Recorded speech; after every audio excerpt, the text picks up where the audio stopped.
Friends, welcome to Gomex academy. I am Sapna, member of Gomex academy.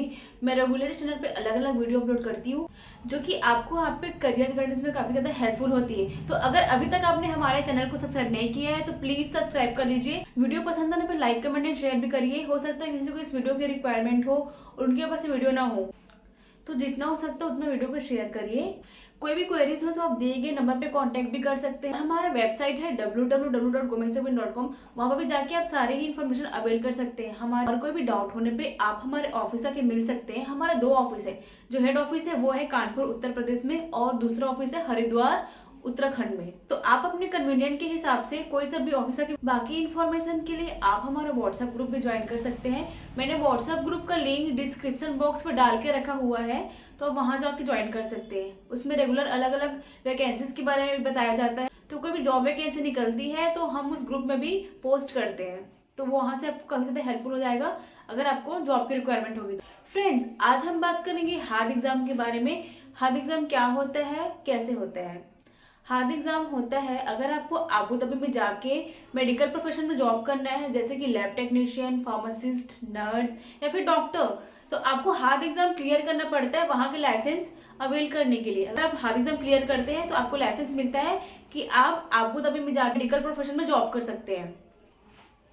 हाथ का full form होता है health authority of Abu Dhabi. तो अगर आप आबू धाबी में जाके मेडिकल प्रोफेशन में जॉब करना चाहते हैं तो आपको हार्ड एग्जाम क्लियर करना पड़ता है। तो हमारी गोमेक्स अकेडमी आपको एग्जाम क्लियर करने में हेल्प करती है। अगर आप गोमेक्स अकेडमी ज्वाइन करते हैं तो आप अपने फर्स्ट अटेम्प्ट पे एग्जाम क्लियर कर सकते हैं।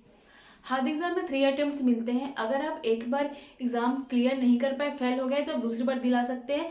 दूसरी बार फेल हो गए, तीसरी बार दिला सकते हैं। बट तीसरी बार के बाद आप चौथी बार एग्जाम नहीं दिला सकते। तो इसलिए अपना अटेम्प्ट खराब मत करिए और जितना जल्दी हो, अगर आपको एग्जाम क्लियर करना है तो अकेडमी ज्वाइन करिए।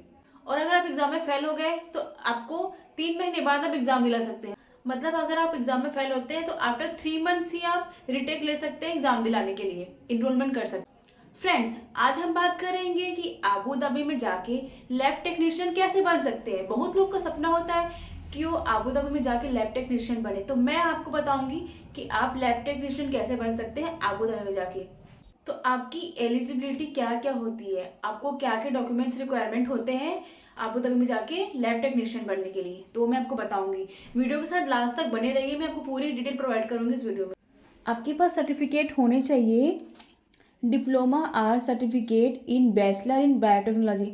अगर आपने बैचलर इन बायोटेक्नोलॉजी में डिप्लोमा किया हुआ है या फिर सर्टिफिकेट है, आपके पास डिग्री है, मिनिमम 2 ईयर्स का होता है ये, तो अगर आपके पास वो सर्टिफिकेट है तो आप एलिजिबल होते हो एग्ज़ाम के लिए। अगर आपके पास basic science in medical lab technology में अगर आपके पास डिग्री है, या फिर मेडिकल लैब साइंस या बायोमेडिकल साइंस, अगर इनमें से आपके पास कोई सा भी डिग्री है तो वो चाहिए होता है। आपने कौन सा कोर्स किया है उस पर डिपेंड करता है आपका डिग्री।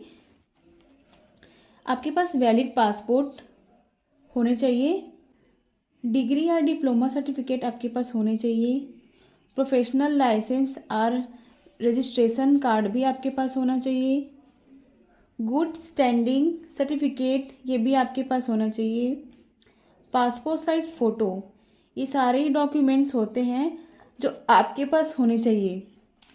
हार्ड का डॉक्यूमेंटेशन प्रोसेस एग्ज़ाम में अपीयर होने से पहले होता है, तो सारे डॉक्यूमेंट आप प्रिपेयर करके रखिए अगर आप एग्ज़ाम दिलाने का सोच रहे हैं तो। हार्ड में आपको लैब टेक्नीशियन बनने के लिए एक्सपीरियंस की रिक्वायरमेंट नहीं होती। ये आपके लिए काफ़ी ज़्यादा बेनिफिशियल होता है कि अगर आप जाके आबू धाबी में लैब टेक्नीशियन बनना चाहते हैं तो अगर आप फ्रेशर हो तब भी आप अप्लाई कर सकते हो after clearing your exam. Documents था जो आपको रिक्वायरमेंट होते हैं आबू धाबी में जाके लैब टेक्नीशियन बनने के लिए। अब बात करते हैं पैटर्न के बारे में। तो आपका एग्जाम पैटर्न होता है एमसीक्यूज। आपको 100 एमसीक्यूज आते हैं with a limited time of 180 minutes. आपको 180 मिनट्स में क्वेश्चन सॉल्व करना पड़ेगा और अगर आप 70% लाते हैं तो आप एग्जाम क्लियर कर सकते हैं। एग्जाम क्लियर करने के लिए आपको एटलीस्ट 70% लाने पड़ते हैं। हमारे अकेडमी से तो जितने बच्चे पढ़ के गए सभी ने 70% से ऊपर ही लाया, सबने एग्जाम क्लियर किया है।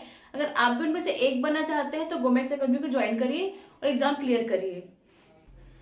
तो फ्रेंड्स, अब चलो डिस्कस कर लेते हैं कि एग्जाम में टॉपिक्स क्या क्या आ जाते हैं। आते हैं एग्जाम में क्लिनिकल केमिस्ट्री से आता है, हेमाटोलॉजी से आता है, माइक्रोबायोलॉजी से, immunology, blood banking, molecular diagnostic, laboratory safety protocols, ये सारे टॉपिक्स होते हैं जो आपके एग्ज़ाम में आते हैं।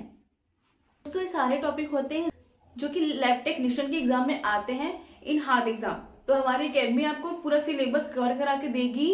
अब हम डिस्कस करेंगे main perk of the working in Abu Dhabi as a lab technician. अगर आप आबू धाबी में लैब टेक्नीशियन बनते हैं तो आपकी सैलरी कितनी होगी, तो अब हम ये डिस्कस करेंगे। आपकी सैलरी होती है, अगर आप एज अ फ्रेशर जॉब करते हैं तो आपको एटलीस्ट 3000 AED टू 4000 AED मिलता है, जो कि इंडियन करेंसी में होता है 75,000 से 95,000 का।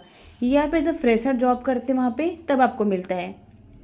आपका एक्सपीरियंस बढ़ता है, क्वालिफिकेशन एडिशनल क्वालिफिकेशन बढ़ते हैं तो आपकी सैलरी इंक्रीज़ होने लगती है कुछ साल में, जो कि होता है 6000 AED टू 12,000 AED, जो कि इंडियन करेंसी में होता है 1,35,000 से 2,80,000। तो जैसे जैसे आपका एक्सपीरियंस बढ़ता है आपकी सैलरी भी इंक्रीज़ होती है वहाँ। सैलरी के अलावा आपको और अदर बेनिफिट्स मिलते हैं अगर आप आबू धाबी में जाके as a lab technician work करते हैं। कुछ कंपनीज आपको हाउस अलाउंस भी देती है, ट्रांसपोर्ट अलाउंस भी देती है, हेल्थ केयर कवरेज देती है। अगर आपको वहाँ जॉब करते कोई भी मेडिकल इशू आ गया, कोई भी इमरजेंसी आ गया तो आपको पूरा हेल्थ इंश्योरेंस करा के देती है कंपनी। आपको साल में एनुअल लीव भी मिलता है, तो अगर आप घर आना चाहते हैं, अपने कंट्री आना चाहते हैं, तो अपने फैमिली वाले से मिलना चाहते हैं तो आप उस ड्यूरेशन में आके मिल सकते हैं। आपको ग्रेजुएटी भी मिलती है। तो ये सब बेनिफिट होती है अगर आप आबू धाबी में जाके as a lab technician work करते हैं। सो फ्रेंड्स, मैंने आपको इस वीडियो में बताया कि एग्ज़ाम कि हार्ड एग्ज़ाम क्या होता है, किस कंट्री के लिए होता है, अगर आपको लैब टेक्नीशियन बनना है आबू धाबी में जाके तो उसका प्रोसेस कैसा होता है, एग्ज़ाम पैटर्न क्या होता है, सिलेबस क्या आता है और आपकी सैलरी क्या होती है, मैंने सारा इस वीडियो में बताया हुआ है। तो अगर वीडियो आपको पसंद आता है तो लाइक कमेंट एंड शेयर करिए और गोमेस एकेडमी के चैनल को सब्सक्राइब करिए। Thank you.